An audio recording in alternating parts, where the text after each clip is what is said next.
Citizen படத்துல வர்ற அத்திப்பட்டி மாதிரி ஒரு ஊரையே மொத்தமா காலி பண்ண வச்சிருக்கு மோசமான அரசு நிர்வாகம். ஒரு காலத்துல 5000 பேருக்கு மேல வாழ்ந்த சிவகங்கை மாவட்டத்துல இருக்கிற நாட்டாக்குடி கிராமம் இப்ப ஆளும் அரசோட நிர்வாக திறமையின்மை காரணமா மக்கள் யாரும் வாழாத கைவிடப்பட்ட கிராமமா மாறிடுச்சு. அடிப்படை வசதிகள் எதுவுமே சரியா இல்லங்கிற புகாரை இங்க இருக்கிற மக்கள் தொடர்ந்து சொல்லிட்டே வந்தாலும் தண்ணி வசதி கிடையாது, ரோடு வசதி கிடையாது. அது அதிகாரிகளும் ஆட்சியாளர்களும் கண்டுக்காமலே இருந்திருக்காங்க. குடிக்க குடிநீர் கூட இல்லாத கொடுமையும் தொடர்ந்து நடந்த கொலை போன்ற கொடூர குற்ற செயல்களும் வேலை வாய்ப்பின்மையும் பெருசா கவனிக்கப்படாமலே இருந்ததால மக்கள் மொத்தமா ஊரை காலி பண்ணிட்டு வேற இடத்துக்கு போயிட்டாங்க.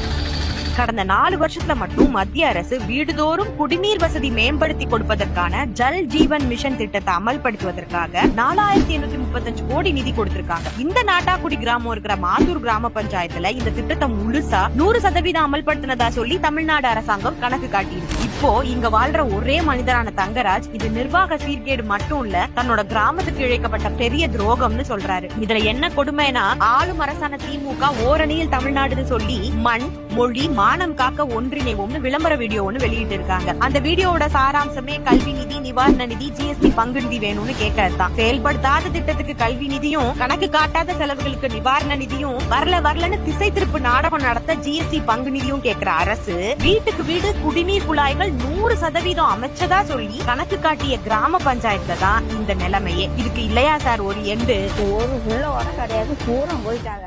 எந்த கொம்பனும் குறை சொல்ல முடியாத அளவிற்கு ஆட்சி நடத்தி கொண்டிருக்கிறார்.